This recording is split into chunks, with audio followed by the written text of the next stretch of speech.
આમ તો ગુજરાતમાં છેલ્લા કેટલાય સમયથી કાયદો છે કે કોઈ પણ ટુ વ્હીલર ચાલક હોય પણ તેને હેલ્મેટ ફરજિયાત પહેરીને તે ટુ વ્હીલર ચલાવવાનું રહેશે. કારણ કે જે પ્રમાણે દિન પ્રતિદિન ગુજરાતની અંદર અકસ્માતની ઘટનાઓ વધે છે અને તેમાં પણ જે ટુ વ્હીલર ચાલકના જ્યારે અકસ્માત થતા હોય છે ત્યારે તેમના મોત છે તે નિપજતા હોય છે. ત્યારે તેને જ ધ્યાનમાં રાખીને જે આ નિર્ણય છે તે લેવામાં આવ્યો હતો.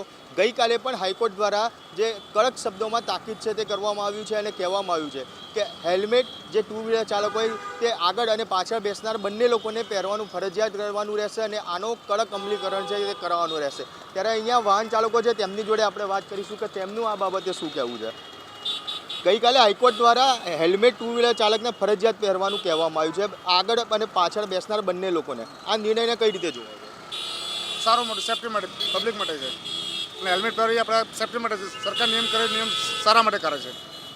બિલકુલ ખાસ કહી શકાય કે સરકાર જે કરે છે એ સારા માટે કરતી હોય છે અને હેલ્મેટ તો ખાસ પબ્લિકની સેફટી માટે હોય છે. એટલા માટે જે આ હેલ્મેટ પહેરવું ખૂબ જરૂરી બનતું હોય છે. ત્યારે જે ટુ વ્હીલર ચાલકો હોય છે કે ત્યારે તેમને જો હેલ્મેટ ના પહેરે અને જો અકસ્માત થાય છે તો ઘણા બધા કિસ્સામાં એવું જોવા મળતું હોય છે કે તે લોકોના જે મોત છે તે નિપજતા હોય છે. કેમ?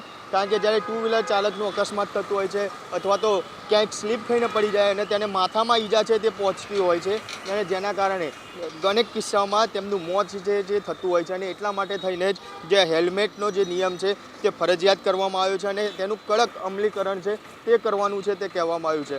અન્ય વાહન ચાલકો છે તેમની જોડે બી વાત કરીશું, તેમને બી આપણે પૂછીશું કે તેમનું શું કહેવું છે આ બાબતને લઈને. મોટાભાઈ, ગઈકાલે હાઈકોર્ટ દ્વારા ફરજિયાત હેલ્મેટ પહેરવાનું ટુ વ્હીલર ચાલકને આગળ અને પાછળ બેસનાર બંને લોકોને કહેવામાં આવ્યું છે. આ નિર્ણયને આપ કઈ રીતે જોયો? સારો છે અને સારો છે તો કઈ રીતે? સારું કહેવાય નહીં, સારું જ કહેવાય ને કે બે સેફટી ના થાય, બે જણની હારે હેલ્મેટ ના પહેરે તો કેવી મુશ્કેલીઓ પડતી? મુશ્કેલ થાય ને. નાનો એટલો એક્સિડન્ટ બી થયો માથા પર વાગે માણસ ટપકી જાય છે. એટલે હેલ્મેટ પહેરવું જરૂરી છે. બિલકુલ, ખાસ પોતાની સુરક્ષા માટે ખૂબ સારી બાબત છે અને એટલા માટે હેલ્મેટ પહેરવું ખૂબ જરૂરી છે તે કહેવામાં આવી રહ્યું છે. તે પોતે પણ હેલ્મેટ છે તે પહેરતા હોય છે. અન્ય જે વાહન ચાલકો છે તેમને બી આ બાબતે આપણે પૂછીશું કે તેમનું બી આને લઈને શું કહેવું છે. હેલ્મેટ પહેરવું આગળ ને પાછળ બંને વાહન ચાલકોને પહેરવાનું કહેવામાં આવ્યું છે. આ નિર્ણયને આપ કઈ રીતે જોવો છો? સારું કહેવાય, એમ પહેરવું જોઈએ. આપણે તો નથી પહેરવું. અરે હમણાં સાહેબ ઉતાવળ હતી એટલે બિલકુલ ખાસ કહી શકાય કે ઘણા બધા વાહન ચાલકોના જે બહાના છે તે સામે આવતા હોય છે કે ભાઈ ઉતાવળ હતી, હમણાં જ કાઢીને મૂક્યો છે. આવા અનેક લોકો જે બહાનાબાજી છે તે કરતા હોય છે અને ક્યાંક હેલ્મેટ પહેર્યા વગર વાહન છે તે ચલાવતા હોય છે અને પોતાના જીવને જોખમમાં છે તે મૂકવાનું કામ છે કરતા હોય છે. પરંતુ હાઈકોર્ટ દ્વારા જે તાકીદ કરવામાં આવ્યું છે કે આ વાહન ચાલકો જે ટુ વ્હીલર ચાલક છે તેમને હવે આ હેલ્મેટ ફરજિયાત પહેરવાનું રહેશે અને એટલા માટે ખાસ કહી શકાય કે જે હવે આ નિયમ છે તેનું અમલીકરણ પોલીસ દ્વારા કડકપણે કરાવવા માટે હાઈકોર્ટે તાકીદ કર્યું છે. ત્યારે ગઈકાલે બી અમદાવાદ પોલીસ કમિશનર દ્વારા કહેવામાં આવ્યું છે કે આ બાબતની સંપૂર્ણ જે ચકાસણી છે તે કરવામાં આવશે અને ત્યારબાદ જે આની ઉપર અમલીકરણ છે તે કરાવવામાં પણ આવશે. પરંતુ હવે જોવાનું એ રહેશે કે અમદાવાદવાસીઓ હેલ્મેટ પહેરવામાં કેટલા સફળ રહે છે. હાઈકોર્ટ દ્વારા એવું બી કહેવામાં આવ્યું કે હવે ધીમે ધીમે અમદાવાદમાં મુંબઈ જેવી પરિસ્થિતિ છે જે ઊભી થતી જોવા મળી રહી છે. અનેક વાહનો છે કે જે અહીંયા ગાડી વધી ગયા છે તેના કારણે જે આ મુશ્કેલીઓ છે તે પડતી હોય છે. અન્ય એક વાહન ચાલક યુવક છે તેની જોડે વાત કરીશું. શું નામ આપનું? કરણ પટેલ. હાઈકોર્ટે ગઈકાલે કીધું છે કે વાહન ચાલકો ટુ વ્હીલર ચાલક દ્વારા ફરજિયાત હેલ્મેટ આગળ અને પાછળ બેસનાર બંનેને કહેવામાં આવ્યું છે. આપ એક યુવક છો, આ નિર્ણયને કઈ રીતે જોઈ રહ્યા છો? નિર્ણય સારો છે, ખરાબ છે? અને સારો જો માનો તો કઈ રીતે સારો? નેક્સ્ટ ટાઈમથી ધ્યાન રાખીશ. હમણાં મને કોઈ નહીં, પણ હાઈકોર્ટનો આ નિર્ણયને આપ કઈ રીતે જોઈ રહ્યા છો અને આનાથી સેફટી કેવી રહેતી? હા, આપણા સારા માટે જ કીધું છે ને. બિલકુલ સારા માટે જ કહેવામાં આવી રહ્યું છે. બીજા એક અહીંયા વડીલ છે તેમની જોડે વાત કરીશું. હાઈકોર્ટ દ્વારા ગઈકાલે તાકીદ કરવામાં આવ્યું છે કે હેલ્મેટ પહેરવું ફરજિયાત રહેશે. વાહન ચલાવનાર અને એની પાછળ બેસનાર બંને વ્યક્તિએ હેલ્મેટ ફરજિયાત પહેરવાનું રહેશે. આ નિયમ છે હવે આ અમદાવાદની અંદર લાગુ કરવામાં આવશે. આ નિર્ણયને આપ કઈ રીતે જુઓ છો? That's a very good decision and other state also following. But in Gujarat, sometime we are not following. So I think we should follow it for our safety only. But I think and we should support police also in that case. And it should come from people within. We cannot forcefully do that, but we need to do starting doing that. अभी तक देखने काफ़ी बार ऐसा मिला है कि अहमदाबाद में काफ़ी लोग, आपने भी अभी हेलमेट नहीं पहना है, काफ़ी लोग ऐसे हैं जो हेलमेट नहीं पहनते और व्हीकल चलाते रहते हैं, तो इससे मुश्किल क्या आती है? इससे जो एक्सीडेंट होता है तो फिर उनका ही प्रॉब्लम होता है. So I think it's good to we can wear. Thank you. બિલકુલ, એટલે ખાસ કહી શકાય કે જે વાહન ચાલકો છે તેમને કહેવું છે કે આ નિર્ણય ખૂબ સારો છે, તેનાથી લોકોની જે સેફટી છે તે સારી રહેતી હોય છે, ખાસ કરીને ટુ વ્હીલર ચાલક કે જ્યારે અકસ્માત થાય ત્યારે આ સેફટી છે તે રહેતી હોય છે, અને એટલા માટે આ નિર્ણય છે તે નિર્ણય બનાવવામાં આવેલો છે. પરંતુ અનેક એવા વાહન ચાલકો છે કે જે આનું ફોલો નથી કરતા. પોલીસ દ્વારા જો તેમને કડક અમલીકરણ કરાવવામાં આવતું હોય છે ત્યારે પોલીસને બી આ જ વાહન ચાલકોએ સપોર્ટ છે તે આપવો જોઈએ. થોડી વાર પહેલાં બી આપણે જે વાહન ચાલકો જોડે વાત કરી તેમનું કહેવું હતું કે આ નિર્ણય છે કે જે આ નિર્ણયને તે લોકો આવકારી રહ્યા છે. હવે પોલીસ આ બાબતને લઈને ક્યારથી કડક અમલીકરણ કરાવે છે તે તો જોવાની વાત છે, પરંતુ અન્ય વાહન ચાલકો છે તેમની જોડે બી આપણે વાત કરવાની કોશિશ કરીશું, તેમને બી આપણે પૂછીશું. અહીંયા એક ભાઈ છે કે જેમના દ્વારા જે બંને આગળ અને પાછળ બંને બી જણા જે બેઠા છે તે લોકોએ હેલ્મેટ છે તે પહેર્યું છે, અને આપણે તેમની જોડે વાત કરવાની કોશિશ છે તે કરીશું. તેમને પૂછીશું કે તેમનું આ બાબતને લઈને શું કહેવું છે, તે શું માની રહ્યા છે. શું નામ છે? પુનીત. બંને જણાએ હેલ્મેટ પહેર્યું છે, અને ગઈકાલે હાઈકોર્ટ દ્વારા જે આ જ વસ્તુ કહેવામાં આવી હતી કે વાહન ચલાવનાર અને એની પાછળ બેસનાર બંને લોકોએ હેલ્મેટ પહેરવું, આનાથી કેટલો ફાયદો? बहुत अच्छा फ़ायदा तो helmet is for your safety only, तो मतलब उस हिसाब से तो हाँ फ़ायदा तो है ऑफकोर्स डेफिनेटली. आप एक यंगस्टर हो, आप क्या कहना चाहोगे? देखो हेलमेट तो पहनना ही चाहिए क्योंकि कभी भी कुछ भी हो सकता है, गिर सकते हैं, कुछ भी हो सकता है, तो हेलमेट तो पहनना ही चाहिए. और फिर ये भी होता है तो आँख में भी कुछ नहीं जाता, तो उससे सेफ्टी रहती है. બિલકુલ, ખાસ કહેવાય કે જે આ યંગસ્ટર છે કે જે બંને લોકોએ હેલ્મેટ પહેરેલું છે, એવું નથી કે કેમેરો જોઈને હેલ્મેટ પહેર્યો, પહેલાંથી હેલ્મેટ પહેરીને આવેલા છે, અને તે લોકો માની રહ્યા છે કે ના, હેલ્મેટ ખરેખર પહેરવું જોઈએ કે જેથી કરીને જે લોકોની સેફટી છે તે બની રહે અને તેનાથી જે ફાયદો છે, જે નુકસાન થતું અટકી શકે. એક બીજા અન્ય વાહન ચાલક જોડે વાત કરીશું. શું નામ આપનું? જગદીશ. જગદીશભાઈ, હાઈકોર્ટ દ્વારા તાકીદ ગઈકાલે કરવામાં આવ્યું છે અને હેલ્મેટ પહેરવાનું ફરજિયાત કહેવામાં આવ્યું છે વાહન ચલાવનાર અને પાછળ બેસનાર બંને લોકોને. અહીંયા રહેવાનું અહીંયા છે સાહેબ.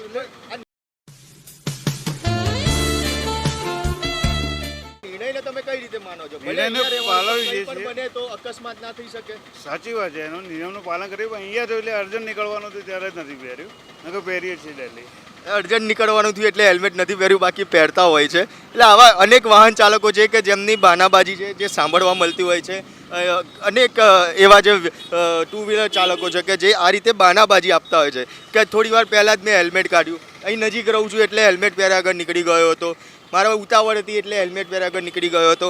પણ જ્યારે અકસ્માત થાય છે ત્યારે કોઈને કહીને નથી થતું. અકસ્માત ગમે ત્યારે થઈ જતો હોય છે, ભલે નજીક રહેતા હોય, નજીકના ડિસ્ટન્સમાં જતા હોય, પરંતુ જો એ સમયમાં અકસ્માત થાય તો ચોક્કસથી મોટી દુર્ઘટના એટલે કે જીવ જાય ત્યાં સુધીની દુર્ઘટના સર્જાતી હોય છે. ત્યારે આ લોકોએ હેલ્મેટ પહેરવું ખૂબ જરૂરી છે.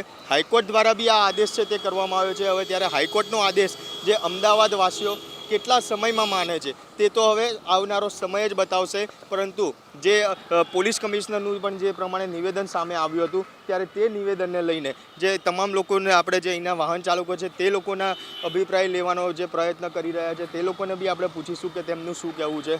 અહીંયા અનેક જે ટુ વ્હીલર ચાલકો છે તેમની જોડે વાત કરીશું. અહીંયા એક વડીલ છે તેમની જોડે વાત કરીએ. શું નામ છે આપનું?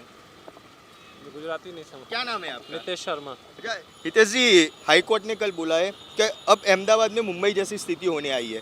टू व्हीलर चालकों को फर्जियात हेलमेट पहनना रहेगा, जो व्हीकल चलाता है वो और उसके पीछे बैठने वाले दोनों को. अच्छा है, सेफ्टी है, सबके लिए सेफ है, अच्छा है. कैसे सेफ्टी कैसे रहती है हेलमेट पहनने से? आप तो काफ़ी समय से हेलमेट हाँ, पहनते हो. टू व्हीलर रिस्की होता है, कभी भी स्किड कर सकता है, तो सेफ्टी है. એક બીજા અંકલ છે એમની જોડે વાત કરીશું, એમનું શું કહેવું છે. અંકલ, શું નામ આપનું? સત્યનારાયણ. અચ્છા, હેલ્મેટ પહેરવાનો તો કાયદો ઘણા સમયથી છે પણ હેલ્મેટ નથી પહેરવામાં આવ્યું. સોરી, એ તો વાત સાચી છે ને એ બી અમારી ભૂલ જ કહેવાય એકચ્યુઅલી. હું જોવો તો હવે પહેરવામાં આવશે. હવે પહેરવામાં આવશે. તમારું શું નામ છે? ભવન છે. અચ્છા, પાછળ બેસનારને પણ હવે હેલ્મેટ પહેરવાનું ફરજિયાત કરવામાં આવ્યું છે, તો પહેરવામાં આવશે? હા, બરાબર. બીજા જે અહીંયા યંગસ્ટર છે એમને પૂછી દઉં. શું નામ આપનું? હિતાંશ. અચ્છા, તમે તો હેલ્મેટ પહેર્યું છે, પાછળ બેસનારાએ નથી પહેર્યું, પણ કાલથી હાઈકોર્ટનો નિયમ આવ્યો છે કે હવે બંને જણાએ હેલ્મેટ પહેરવું પડશે. તમે યંગસ્ટર છો, આ નિર્ણયને આપ કઈ રીતે જોઈ રહ્યા છો? આનાથી શું ફાયદો થાય? ફાયદા તો છે જ. કઈ રીતનો? સેફટી રહેશે, ડ્રાઈવર્સની સેફટી રહેશે, સારું પાછળ રહેશે. બેસનારી? હા, એમની પણ સેફટી હશે. કંઈ અકસ્માત થઈ ગયો તો શું નામ તારું? तथागत અરે કઈ રીતે આ નિર્ણય જોવામાં આવે છે? मतलब अच्छा है दोनों की सेफ्टी के लिए जो भी व्हीकल्स है उनके लिए ठीक है मैं चलता हूँ એટલે બિલકુલ જે પ્રમાણે જે કહેવામાં આવી રહ્યું છે કે બંને માટે સેફટી તો રહે છે. ઘણા બધા એવા છે કે જે નવા બહાના છે કે જે સાંભળવા મળતા હોય છે કે હા હું નહોતો પહેરતો, હવે પહેરીશ, હવે ધ્યાન રાખીશ. જ્યારે પોલીસ કડક થતી હોય છે આ રીતે હેલ્મેટના નિયમને લઈને, ત્યારે ટુ વ્હીલર ચાલકો ક્યાંક જે હેલ્મેટ છે તે પહેરતા થતા હોય છે. પરંતુ જ્યાં જે ડ્રાઈવ પૂરી થાય ત્યારબાદ જેસે તે વૈસેની સ્થિતિ છે તે જોવા મળતી હોય છે. એટલે કે કહેવાય કે ટુ વ્હીલર ચાલક કે જ્યારે પોલીસ તેમની જોડેથી દંડ ઉઘરાવવાનો શરૂ કરે, એટલે કે ગુજરાત એક કહેવત છે કે જેમ સોટી વાગે છે એમ આ લોકો છે કે જે આ નિયમોનું પાલન છે તે કરતા થતા હોય છે. અને એવું જ અમદાવાદમાં અમદાવાદવાસીઓની અંદર જોવા છે તે અનેકવાર મળેલું છે. અત્યાર સુધી તો એવું જ જોવા મળેલું છે કે જ્યારે જે હેલ્મેટ નથી પહેરતા અને જ્યારે પોલીસ દંડ ઉઘરાવવાનું શરૂ કરે ત્યારે જ આ હેલ્મેટ પહેરવાનું જે શરૂઆત છે તે કરવામાં આવતી હોય છે. અન્ય એક વાહન ચાલક છે તેમની જોડે બી આપણે વાત કરીશું. હેલ્મેટ તો બેમાંથી એકેય નથી પહેર્યું, ત્યારે એ શું કહી રહ્યા છે? શું નામ? સ્નેહ પટેલ. તે હેલ્મેટનો કાયદો તો ઘણા સમયથી છે, હેલ્મેટ પહેરવામાં નથી આવ્યું. અરે પહેરવામાં એટલે નથી આવ્યું, ડેકીમાં જગ્યા જ નથી, મૂકવું ક્યાંથી મારે? કેમ મૂકવાનું? માથે પહેરવાનું છે. માથે પહેરવાનું મારે મૂકવું તો કોલેજમાં ક્યાં મૂકવું? હવે કોલેજ જવાનું હે મારે. કોલેજમાં તો જગ્યા થઈ જાય, જગ્યા થઈ જાય, ઈ નો ચાલે. હેલ્મેટ તો તમારી સેફટી ચોક્કસ હવે તો પહેરીશ કાલથી. અને હવે તો નિયમ એવો હોય છે બંને જણાએ પહેરવાનું. બંને પહેરશું કાલથી. ડન. તમારા દ્વારા હેલ્મેટ પહેરવામાં આવશે? અરે ચોક્કસ. હા એ તો કાલ જ જોયું અમે. હા કાલ જોયું. એટલે કહેવાય કે નવા જે બહાના ચોક્કસથી જે વાહન ચાલકો છે તેમની જોડેથી જાણવા મળે છે. હેલ્મેટ ડેકીમાં મૂકવાની જગ્યા નથી, હેલ્મેટ ડેકીમાં નહીં માથે મૂકવાનું હોય છે, પરંતુ ક્યાંક આ લોકોને ડેકીમાં મૂકવાની જગ્યા નથી મળતી એટલે હેલ્મેટ નથી પહેરતા. એટલે કે હેલ્મેટ ના પહેરવાના નવા બહાનાબાજી છે સાંભળવા મળતી હોય છે. અન્ય એક વડીલ છે તેમની જોડે વાત કરીશું. શું નામ આપનું? हेलमेट को लेकर एक नया नियम आया है. कल हाईकोर्ट ने आदेश किया है कि व्हीकल चलाने वाला और उसे पीछे बैठने वाले दोनों को हेलमेट पहनना फर्जियात रहेगा. इस नियम को आप किस तरह से देख रहे हो? બીજા એક વડીલ છે તેમની જોડે વાત કરશું. હેલ્મેટનો કાયદો ફરજિયાત છે, હેલ્મેટ પહેરવામાં નથી આવ્યું. भूल गया सर, अब लेके आया था साइड पे दूसरी रख दिया हूँ और भूल गया. अभी यहाँ जाना है इसलिए चलाया, वहीं पे भूल गया. रास्ते में एक्सीडेंट हो जाता तो सर गलती हो गई. જે પ્રમાણે જોઈ રહ્યા છો કે જે બાના લોકોના સાંભળવા મળતા હોય છે કે જે અમને ભૂલી ગયો છું, સાઈડ ઉપર રહી ગયું છે. એક ભાઈએ તો ત્યાં સુધી કહી દીધું કે ડેકીમાં મૂકવાની જગ્યા નથી એટલા માટે મેં હેલ્મેટ નથી પહેર્યું. એટલે આવા બાનાબાજી લોકોની જે સાંભળવા છે જે મળતી હોય છે અને તેને જ લઈને જે કહી શકાય કે જે અમદાવાદવાસીઓ છે કે જે હજી જે ટુ વ્હીલર ચાલકો હોય છે તેમને હેલ્મેટ પહેરવા બાબતે હજી સિરિયસ છે તે નથી જોવા મળતા. હાઈકોર્ટ દ્વારા અનેકવાર આવા આદેશ કરવામાં આવ્યા છે કે ભાઈ હેલ્મેટ ફરજિયાત પહેરવાનું રાખો. પોલીસ આ બાબતને લઈને કડક નિયમો કરે. પોલીસ દ્વારા ડ્રાઈવ છે તે પણ ચલાવવામાં આવતી હોય છે, પરંતુ જ્યારે ડ્રાઈવ હોય ત્યાં સુધી જ આ નિયમ છે કે જે લાગુ પડે છે. ત્યારબાદ જે ટુ વ્હીલર ચાલક એટલે અમદાવાદવાસીઓ છે એ જેસે તે વૈસેની સ્થિતિમાં આવી જાય છે. અને જો પોલીસ ડ્રાઈવ દરમિયાન તેમને પકડે તો ક્યાંક કોઈ તકરાર છે એવા બનાવ સામે આવતા હોય છે. પોલીસ તેમનો ખોટી રીતે દંડ લે છે તેવું પણ તેમના દ્વારા કહેવામાં આવતું હોય છે. એટલે કે કહેવાય કે હેલ્મેટ લોકોની સેફટી માટે છે. જે રીતે દિવસે ને દિવસે અમદાવાદમાં જે વાહનોનો ટ્રાફિક વધતો જાય છે અને તેને લઈ ધ્યાનમાં રાખીને હાઈકોર્ટ દ્વારા ગઈકાલે આ નિર્ણય છે તે લેવામાં આવ્યો છે. હાઈકોર્ટે તેના વલણમાં સ્પષ્ટ કીધું કે હવે અમદાવાદ ધીમે ધીમે મુંબઈ જેવું બનતું જાય છે. ત્યાંની અંદર વાહનોની અવરજવર એટલે કે વ્હીકલો દિન પ્રતિદિન વધી રહ્યા છે, તેની અવરજવર વધી રહી છે અને એટલા માટે થઈને ટુ વ્હીલર ચાલકોને હેલ્મેટ પહેરવું ફરજિયાત છે. અને આ હેલ્મેટ માત્ર વાહન ચલાવનાર નહીં પરંતુ તેની પાછળ બેસનાર છે તેને પણ પહેરવું ફરજિયાત છે. ત્યારે હવે આ અમદાવાદવાસીઓ આ હેલ્મેટ ક્યારે પહેરશે તે તો હવે આગામી સમયમાં જોવાનું રહેશે. ત્યારે આપ શું માનો છો કે ખરેખર હાઈકોર્ટ દ્વારા જે નિર્ણય લેવામાં આવ્યો છે ત્યારે તેને જ લઈને હવે અમદાવાદવાસીઓમાં કોઈ ફેર પડશે ખરી? કોમેન્ટ બોક્સમાં જરૂરથી જણાવજો અને અમારી નિર્ભય ન્યૂઝ ચેનલને લાઇક, શેર અને સબસ્ક્રાઇબ કરવાનું ભૂલશો નહીં. આભાર.